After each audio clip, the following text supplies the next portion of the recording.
Hello and welcome to GB News Originals. I'm Lucy Johnstone. As many as 4.6 of the UK population, equating to about 3 million people, are now addicted to pornography, research shows. And with the rise of smartphone use and the internet, it's never been easier to access X-rated content or hardcore material. An exclusive analysis for GB News Originals today shows that 52% of porn addicts report suicidal thoughts and 90% struggle with anxiety and depression. Today, I'm delighted to welcome Dr Paula Hill, who's been at the forefront of research and treatment for porn and sex addicts for decades, authoring multiple books and training therapists across the UK.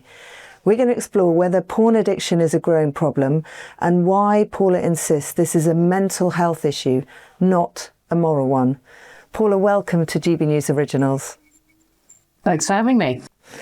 Great to have you on. So your research out today from your own self-help advice organisation, Pivotal Recovery, shows that as many as 52% of porn addicts report suicidal thoughts and a whopping 90% are struggling with anxiety and depression.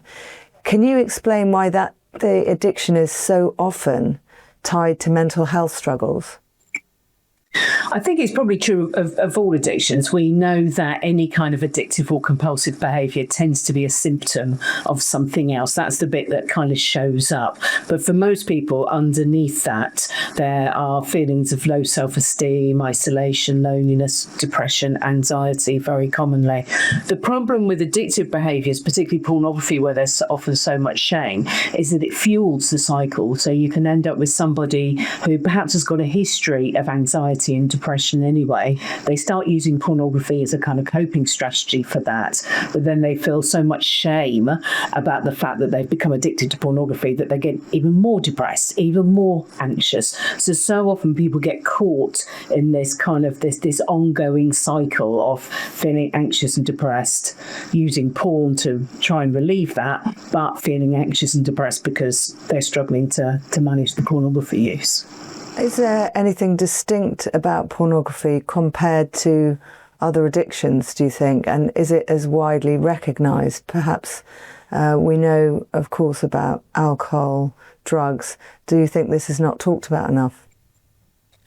I think we've got a few challenges. Absolutely, is the short answer. We're not talking about it enough. One of the challenges is that technically it's not an addiction. So at the moment, it's actually recognised by the World Health Organization as an impulse control disorder. But generally, for most people struggling with this, the lived experience is that it feels like an addiction. But the What's fact the difference? that Would you see it as an addiction? The person struggling, pretty much nothing. It feels the same. But for academics, for researchers, for government bodies, until we really know what the classification is, that potentially blocks it. And it's controversial, and this is where we get into the problem of whether or not it's a moral issue. I mean, in many respects, it isn't dissimilar from any other kind of addictive or compulsive behaviour, except that we are talking about human sexuality. And unfortunately, we still tend to get a little bit embarrassed, a little bit cringy when we talk about that, and there can still be a huge amount of shame wrapped up in that. And I think also one of the problems with porn addiction or compulsive porn use is that it has other societal impacts. So sometimes those people that are struggling with their kind of unwanted behaviours kind of get caught up in all the shame and the guilt and frankly the scaremongering that often goes around just the topic of pornography. Why haven't various bodies, government bodies, recognised that it is an addiction? If there's not much between a porn addiction and a gambling addiction, what do you see there should be a distinction, or do you think we should actually, if it walks like a duck, talks like a duck, we'd call it a duck? Do you think we should call it an addiction and recognise it for what it is, because then it helps people bring treatment on and informs the way we look at it. We know it's a disorder. We know that it's a problem. And as you said earlier, we've got some of the research now, the statistics showing that it's affecting 4.6% of the UK population compared to 3.1% of gambling. So almost 25% more people are struggling with this. What label we put on it, I think, frankly, I'm quite happy to leave to the academics. And our focus should be on actually how do we help the people that want help, and how do we also ensure that there aren't blocks in the way for people reaching out for help. So I think that's the other challenge. A lot of people aren't reaching out for help yet, but I think that's because we still have far too many moral blocks in order to do that. Yeah.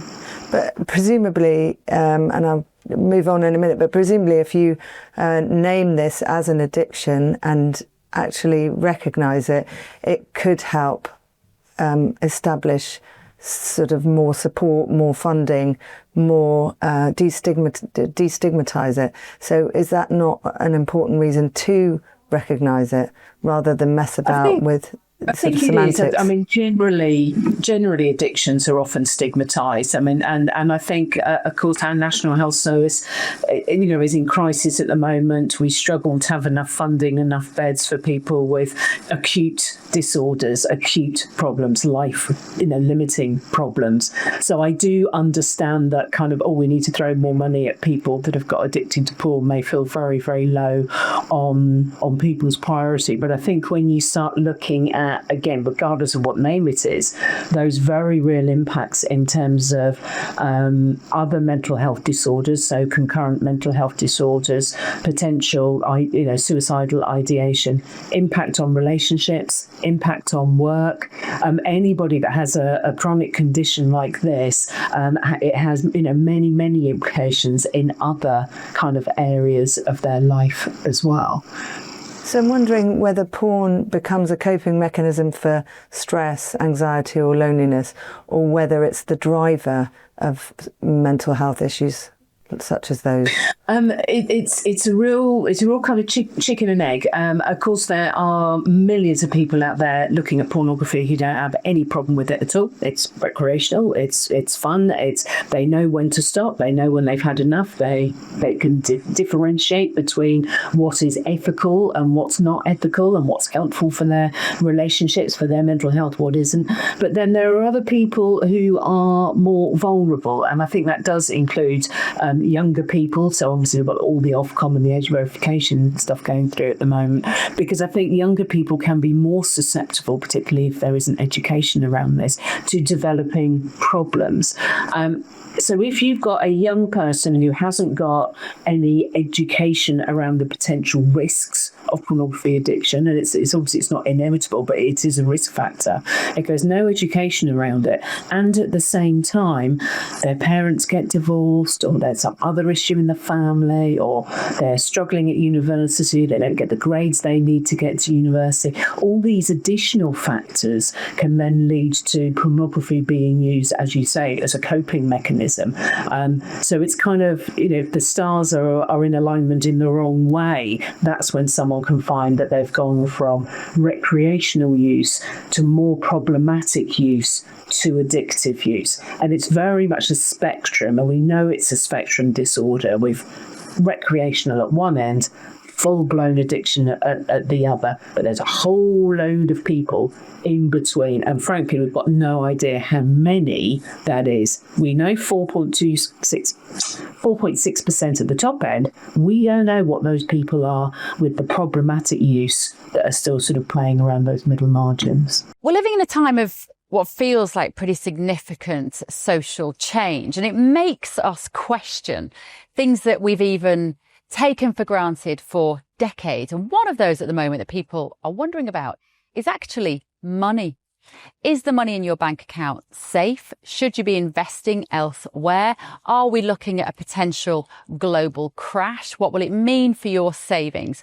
Is there a way that you could be using your money that might be outside of government control even? Well, TallyMoney is potentially one solution. So I'm delighted to say that I'm joined today by the CEO and founder of TallyMoney, Cameron Parry. What is TallyMoney? Well, at TallyMoney, you basically get gold you can spend. So we give people an individual account in their name, everyday account. They get a sort code, an account number. They use that account just like they would pounds from their bank, but it's milligrams of gold that we brand as Tally. Okay. Why would you do that, though? What is the benefit to the customer instead of just having a normal pound sterling account? Gold's performance against the pound is above 11% per annum over the last 25 years on average. But we still need money in our daily lives, and we have savings. We know that it's good common sense and prudent to save up for things, not just living credit. You know, whether it's a holiday or a rainy day, your retirement planning, you need to have money in your life, basically, that you can rely on, that's dependable, that nobody meddles with, that nobody can weaponize against you, which is another element of government control when it's the government currency, which we could talk about another time. And it should be pretty simple and straightforward, and that's what we deliver at Tally. And really, we just want people to feel safe and happy with their money.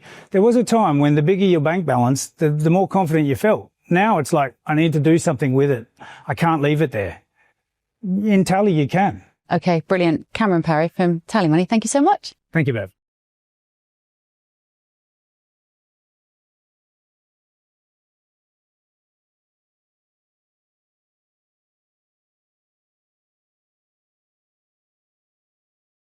Yes, interesting. And do you think from your work, over 30 years of work, that this is a growing problem? And do you think the isolation and the lockdown exacerbate the problem, particularly in younger people who are spent a lot of time in their rooms, and this sort of post-lockdown trend of work from home? Do you think that's increasing the risk of compulsive behaviours?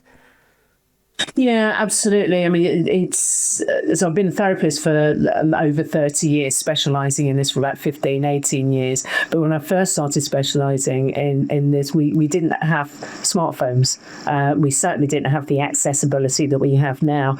And inevitably, as we have greater access to we know there are all sorts of potential issues with smartphones, with shopping addictions as well, quite possibly, social media, gambling, of course, which we're really recognising and understanding now. So Paul's kind of the latest one is the vehicle, the accessibility that creates the problem.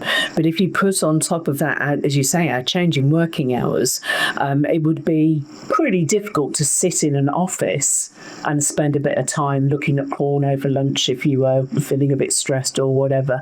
But working from home has made it much, much easier to access, to be distracted by, to use it as a coping mechanism.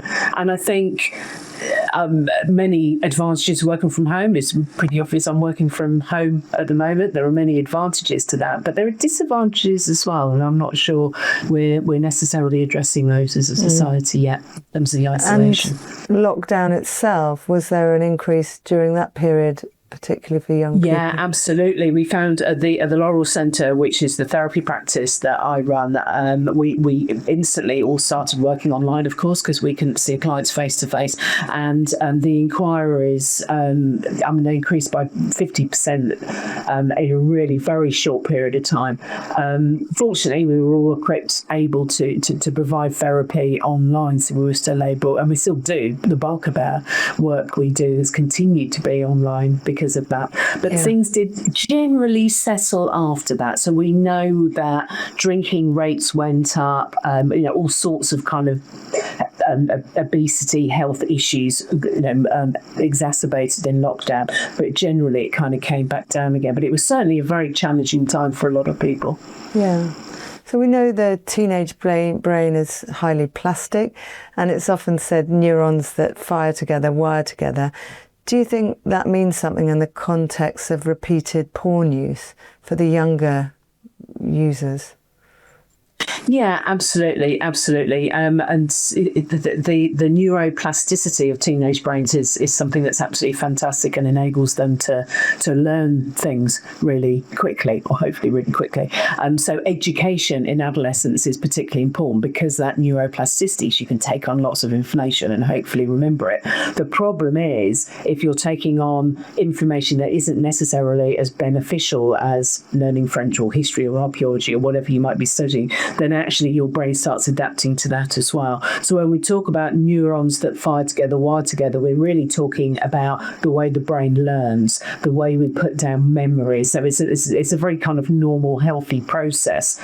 But ideally, we want to be learning things that are going to enrich and enhance our lives, not be learning behaviours that potentially can take us down a rabbit hole into compulsion and cause problems. Yeah. There's been quite a bit in the media about porn addiction being linked to offending. I'm wondering what your take is on that. How is porn addiction linked to offending? So one of the things that we know about addictive behaviours, and there's more and more research that this is definitely true of pornography as well. So it's still early stage research, but we're certainly getting the research about porn. And that is that after a while, we need more novelty. So you're not likely to get addicted to something that is the same day in, day out, day in, day out. And that's just not how our brains work. We like novelty, we like change.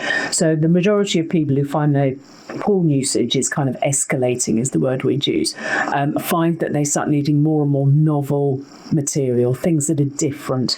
And some of that, for some people, and again, at the Laurel Centre, it's about 10% of the work we do. The images have escalated to the point where they're actually looking at illegal images, whether that's child sexual abuse material or bestiality material.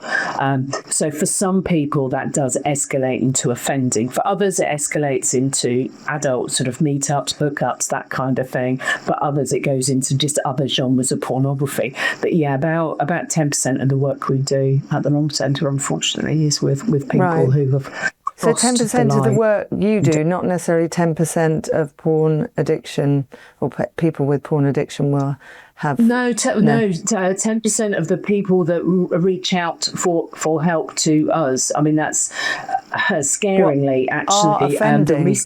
Yeah. Yes, the research we did for Pivotal, so Pivotal Recovery is the not-for-profit self-help resource that I offer. And the research we did for that, and we did this with a pilot study, and we've got some ongoing research as well, showed that 30% of people are at risk of breaking the law as a result of their behaviours. And that could be looking at child pornography, it could be looking at incest pornography. What sort of, is that what we're talking about? We weren't specific in the question. I don't think they're parking on the double yellow line to get a top shelf magazine. I'm pretty sure that's not what they were talking about. No. And so the question was, are you at risk of breaking the law as a direct result of your unwanted behaviour? And 30% has said yes, which was much, much higher than we expected. Yeah. And of course, being at risk of, I mean, in some respects, you could say, well, that's good. They're aware. There's some self-awareness there. But it could, we don't exactly know what it means, but certainly for me, it means what it does mean is that we need more education on this and we need more services to ensure that at risk doesn't progress to actually some kind of offending behaviour. Yeah. Have you ever had to deal with people who have offended in that way, have looked at material? Absolutely. Like I say, it's about 10% of the work. Oh, it's 10%. That is the actual. Misunderstood. Yeah. So there's another concern among some experts, and actually studies showing 21% of men aged 18 to 35 are reporting erectile dysfunction, which is usually associated with older people, older men, and this research has shown that heavy porn users are more than twice as likely to have erectile dysfunction. Do you know why that might be? What do you think could explain it? Certainly for many people, that is the reason why they reach out for help. So often it's when they're noticing that it's actually affecting their partnered relationship, partnered sex. That is when they think, oh, crikey, I really need to get some help now. In terms of the mechanisms, we don't really know why that happens. it can be a number of things. It can be the shame around the behaviours. It can be the guilt. It could be withdrawing from couple relationships, which means that actually when they do engage in it, they just don't feel as though they can connect as well. I think also we potentially have an issue of getting ourselves caught up. But there's a lot of websites out there that talk about erectile dysfunction, and if you tell somebody using a lot of pornography is going to cause erectile dysfunction, you can pretty much guarantee next time they're in bed with a partner, they're going to go, oh no, I hope that's not me. And then, of course, it's going to be the performance anxiety. So we know that there are that heavy pornography use, compulsive porn use, one of the side effects certainly seems to be erectile dysfunction, but we're not entirely sure what the mechanism is, whether that is just coming from shame or whether or not that is actually coming from some other kind of biological change that's happening. Yeah. It wouldn't be because your brain has been excited by a visual stimuli and by looking at things that may not be particularly, what's the word, natural, this is not a good word, but not what you would do with your partner in real life. Is there any evidence that it can reshape the way you get sexually excited? Is there some evidence of that? I think there's, common sense says that that's probably part of it. There isn't any research to support that that's actually happening biologically. But I think common sense, there is no partner that's going to compete with the novelty of porn. The majority of porn users are going to have multiple tabs open. It's going from one image to another image to another image to another image. No partner can compete with that. Pornography doesn't ask you to make a cup of tea and empty the dishwasher first.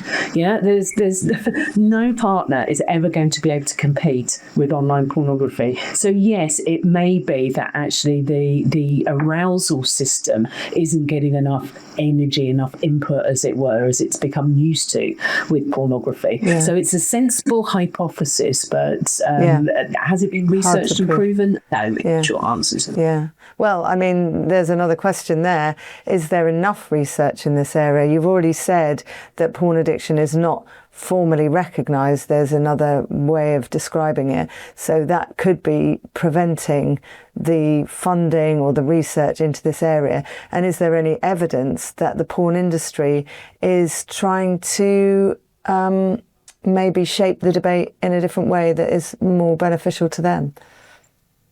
I mean, there's the problem that we also have happened with gambling, of course, the kind of gambling lobbies, and we've got the free speech coalition. And I think for me, that's why it's so important to try and get away from kind of some of the scaremongering, the idea that pornography always leads to violence, always leads to violence against girls or whatever. I think it's important to, whilst those conversations are important to recognise those risks, we need to make sure it's a more nuanced and a broader conversation. Yeah. But I think that the research, since CSBD is the real World Health Organization term, since CSBD got accepted in 2020. What's it stand for? Compulsive sexual behaviour disorder, CSBD. Compulsive sexual behaviour disorder, which is different from pornography. Over 80% of presentations with CSBD is for porn. Okay. So porn is the most common. Right. Okay. But kind of the type of behaviour doesn't really matter. If we were talking about alcohol, we wouldn't be talking about whiskey drinkers versus beer drinkers. I get that. Finds it. So research has proliferated hugely. There is so much research is coming out at the moment. So I think it is beginning to happen. It's beginning to happen. But again, it's challenging, isn't it? Because we also desperately need more research on cancer, and we need more research on other areas that, as I say, are kind of more acute than chronic. But the research is beginning to happen for sure. And there's some experts who say that porn can actually rewire the brain in a way that can be detrimental. Would you agree with that? Or porn addiction? And how would it do that if you do agree? I think, and again, with rewiring the brain is just a term really for learning anything. So if you want to rewire your brain to being good at playing the piano, practice playing the piano, and your brain will rewire and you'll be very good at it. And basically addictions happen in a similar way. Behavioural addictions happen in a similar way, that you're practicing a lot. So I often say to my clients, the reason you became addicted to pornography was because you practiced a lot. That is kind of what happened. But as you say, it's that it's damaging. It's the kind of side effects of it. It's the impact it has on relationships, the impact it has on self-esteem, the impact that it has often on work, on studies, working with kind of university students, the impact it has on their studies, and the preoccupation with it, and often withdrawing from other relationships. What we use the term salience, that actually the behaviour starts to become more important than anything else. So it's more important to get online and look at porn than it is to get to sleep. It's more important to get online and look at porn than spend time with your friends, with a partner, with whatever, doing your work. And yeah, it's those kinds of changes that really start causing problems. But the good news is that the brain can rewire again. So it's not permanent. We're not actually causing permanent damage here. It can actually be reversed. Yes, and we'll talk about how to rewire a bit later on, I think, and discuss what can be done. But you'll know these figures, I'm sure, but many of our viewers may not. But there is an Ofcom study which this year found 8% of children aged 8 to 14 had visited a porn site in a single month, including 3% of 8 to 9-year-olds. The Children's Commissioner, Rachel D'Souza, reported some saw porn as young as 6 years old. How damaging is that level of early exposure, and what are the potential implications? We know that the vast majority of young people that see pornography are not harmed by it. A vast majority are not harmed. But there are those, it depends on the type of porn. And I think, again, we always get caught up in these conversations. There is porn which is just a lady with no top on, very much at the milder end. And I'm sure you remember as well, it wasn't that long ago where that was the daily newspaper. It was page 3 of certain newspapers. So you've got pornography that's as mild as that, right through to pornography that, of course, is illegal and can be very damaging. So it's going to depend on the type of pornography that the young person sees. It's going to depend on what they do with what they see, whether they tell somebody else, and how they feel about it, whether they feel shame about it, whether they, what they might feel. And of course, whether or not that young person is, for whatever reason, vulnerable or not. So I think the more that now we've got age gating, I really hope that is going to help to prevent young people accidentally seeing porn, because that's the other thing. There are some young people who saw porn because it was shared in the playground, and that's always going to happen probably, and always has to a lesser or greater extent. So there's that is shared in the playground may be quite different from young people stumbling upon it accidentally, and that's the bit that I really hope that the government's new measures is going to stop. But young people are not meant to drink alcohol, and they're not meant to smoke cigarettes, and they're not meant to take drugs, but all of those things they manage to get round and do as well. So we have got to provide education. That is going to be the most important thing. Yes, I know that young people are getting round the age verification using VPNs, sort of networks which make them look like they're from another country, or stealing other people's ID or falsifying ID. So it's they can. But what are the implications for intimacy and long-term relationships if habits are formed early on or formed young? Because there are young people, as we know, who do watch a lot of pornography or become Yeah, absolutely. compulsive. In the research that we've done with Pivotal Recovery, I can't remember the stats off the top of my head, but one of the questions that we ask is, at what age do you think this problem started? And it's a huge percentage where it was under the age of 16 that they think the problem started, and an even larger amount was under the age of 25. I mean, that is often when young people are seeing pornography anyway. I think I'm not avoiding the question, but just to put another piece in here, the other challenge we have is that we know that at the moment, the number one reason that young people go to pornography is for education. They are looking for sex education. They're looking for education about their bodies, about particularly people in kind of diverse LGBTQ type communities. They're turning to porn for education because we're not providing sufficient education in any other areas. And if that is where young people are going to get their education about what sexual intimacy, sexual relationships look like, then we've got problems. We've absolutely got problems. In the same way as if, the only way they're going to learn about relationships or community is from watching EastEnders. Not putting down EastEnders, love EastEnders. But if that's your only reference point for what community is, then that's going to be very boring, isn't it, compared to EastEnders? But it's not real life. So again, it goes back to that education piece. If the only source of education is pornography for young people, then yes, as a society, I think we're going to look at some challenging times. We already know that young people are losing their virginity older and older and older. And my hypothesis certainly would be, because we know it's since the smartphone. What sort of age? What is you say older, but what was the age? What references have you got for the age? It used to be, and again, you've asked me a question when I haven't got the stats, so I was just hearing this actually at a conference earlier this week was where this stat was shared.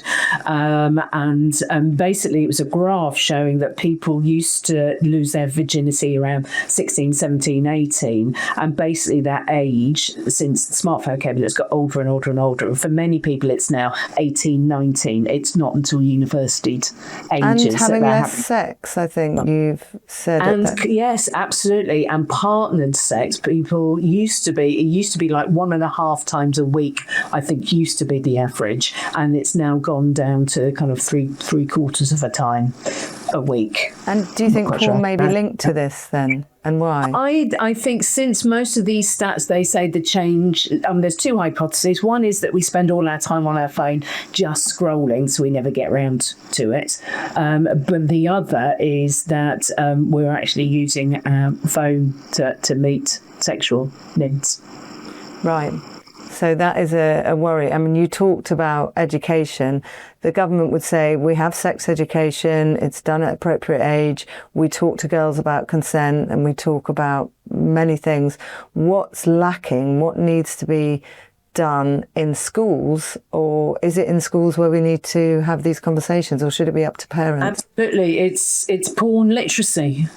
It's educating young people about what porn is, what it means, what types there are, and just it's not real, it's not realistic. You don't tend to see consent ever in porn. It's a pretty sad porn story if it kind of starts off, well, would you mind if I touched you now? Are you sure you're okay with that? That's kind of not what happens, but it's what we want young people to be doing, and all people to be doing in partnered sex. So really having those conversations with young people, and as you say, the Children's Commission, the Ofcom report would suggest that needs to be as young as age sort of 6, 8, 9-year-old. Primary schools perhaps need to be having these conversations.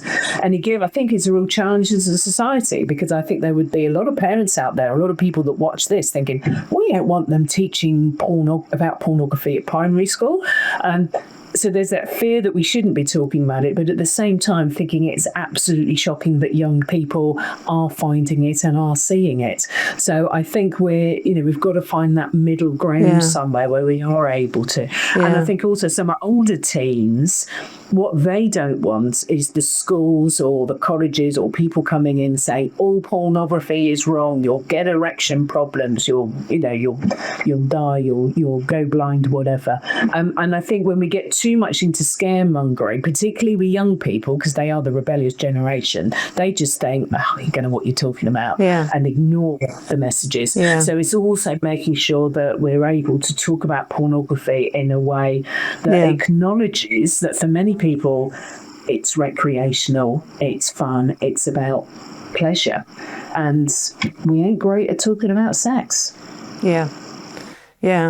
Well, some experts are concerned about the way porn can inform sexual behaviour, and there is some research. There was a study this year, actually, finding that male university students who watched violent pornography were more likely to report sexually aggressive behaviour, which may involve sexual strangulation, and that's been a concern of the government. The government's own review, which it did, warned porn reinforces harmful sexual attitudes. And I'm wondering, do you think porn can contribute to such aggressive behaviour? And are men the victims of this, or women here? I think you used just the right word there. It almost certainly porn contributes to it. What we don't know is whether or not those men already had a predisposition that way. We know that violent people are more likely to look at violent porn. Yeah, we know that. Simply seeing something doesn't mean you're going to act it out. I'm sure many of us watch and enjoy shoot-'em-up movies and, all sorts of violent things on television, but we don't go out and do it in real life. But I think the other thing you said there is really important. There's a huge amount of conversation and discourse at the moment about the impact of pornography on women. And I think that's absolutely right to have those conversations. I'm a mother of 2 daughters myself, so I absolutely feel very, very passionately about protecting young women and the influence that porn has on women. But it also is influencing men. Men, particularly young men, are the victims as well. If the only porn that you see involves strangling your partner, who on porn seems to be thoroughly enjoying it and saying do it more, whatever, we can't then blame young men that they do this in real life. If that's the only education they're getting, then that is what they're going to think they need to do. And I've heard some real heartbreaking stories of young guys doing something in a sexual relationship that they genuinely thought was meant to be enjoyable, because on porn they always seem to be loving it, only to really, really upset the partner. They feel huge guilt and shame that they've caused that pain. The partner then is like, oh, you've been abusive. They get cancelled. Their friends won't. And it's just come from a place of ignorance and Back to start education. terrifying young men about their sexual attitudes and actually start talking to them and recognising that men are victims too of porn. So if there is an issue, just sort of briefly now, do you think there is a way that families might be able to spot it? And if they do, what do they do? If people are obviously going to be very secretive if they've got a porn addiction, but how do they spot it? What do they do if they think there might be a problem? I think the secretive bit is what hits the nail on the head, really. I think what tends to happen is you notice that this person begins to withdraw. And that includes, if you're a partner of somebody, probably withdrawing from the sexual relationship. So probably wanting sex less often, withdrawing from it.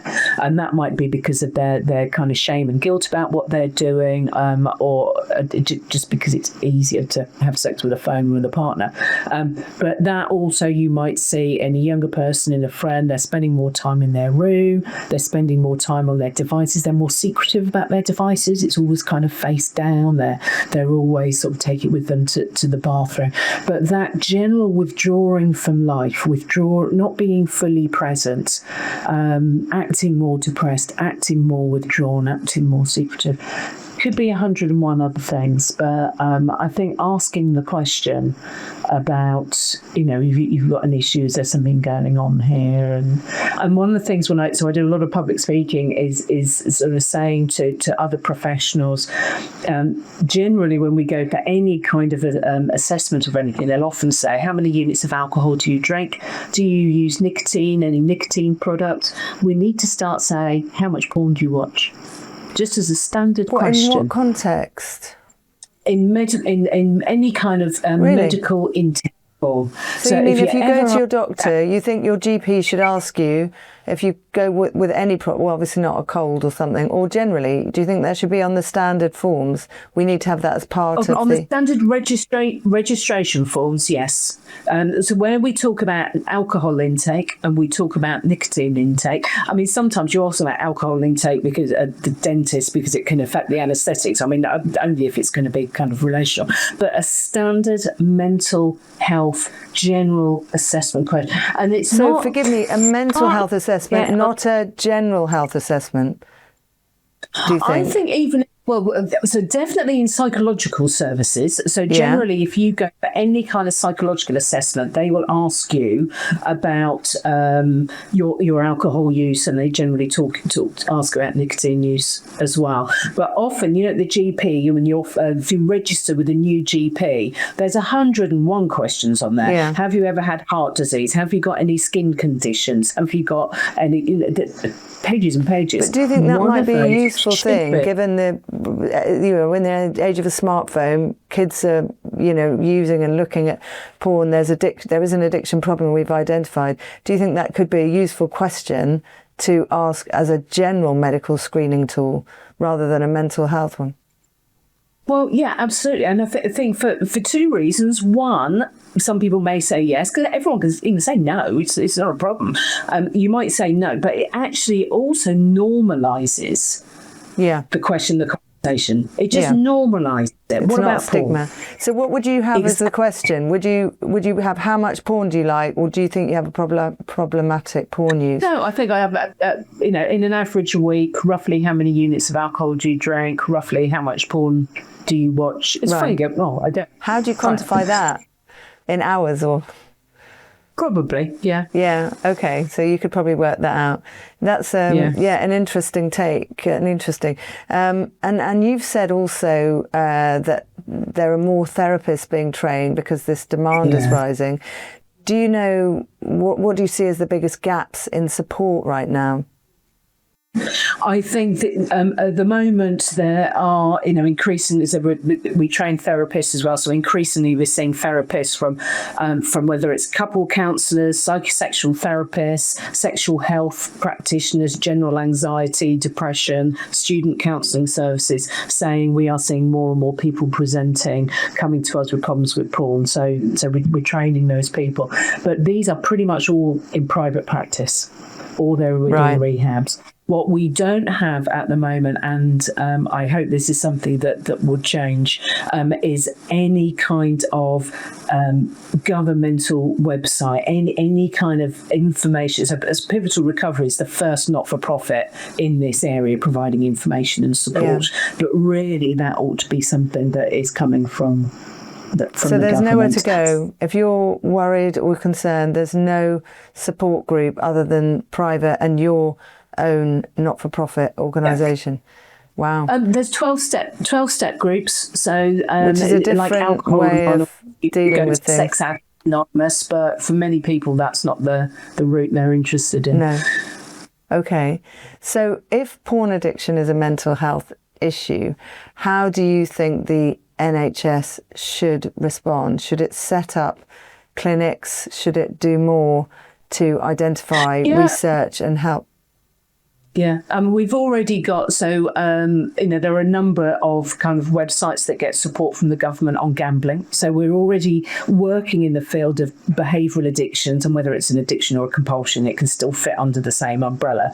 So we've already got kind of support for that. And I think it's really fitting it in with that. And I mean, the easy win would be for it to get a behavioural addiction category, as it were, which includes drugs, gambling, and gaming, because we haven't talked about gaming at all, but I mean, gaming disorder is now widely recognised and it's a growing problem. And the government's beginning to offer more services on the NHS support services for gaming. So I think it's just making sure that's getting in there in the mix. We have approached the government about this, and they say that they are shocked to hear that there are young people accessing porn and that is an issue, and they are looking at reviewing things. So that's what they've said.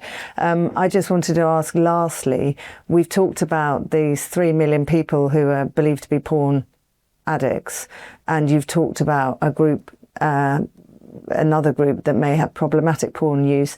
Is there any evidence, do you think, that this has been a growing, this problem has increased? We assume it has because we have smartphones, but what is your evidence that it's any more significant than it was 10, 20, 30 years ago?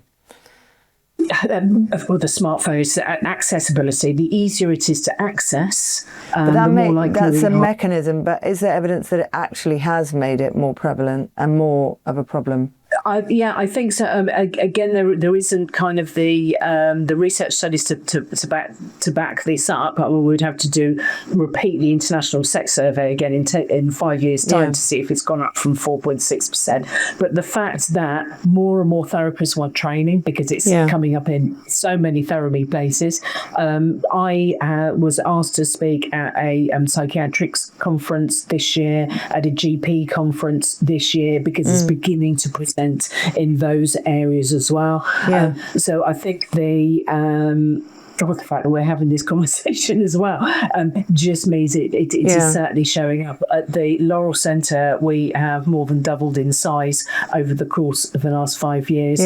Pivotal recovery at the users are increasing month on month on month. We're getting more and more people using the service. So I mean, anecdotally, I don't think there is anybody that thinks that this isn't becoming a bigger and bigger problem. Yeah, so when you talk to other clinicians or talk to people in your field, they are coming across it more. You may not have come across, Well, it's been absolutely fascinating to talk to you, Paula. Thank you so much for joining us and for sharing your powerful insights. If you know someone who is struggling, you can find resources at Paula Hall's clinic, which is the Laurel Centre, and she's also running the Pivotal Recovery Group, which is free and anonymous. This is GB News Originals. Please don't forget to like and subscribe below and download the GB News app, available now in the App Store. Thank you for watching.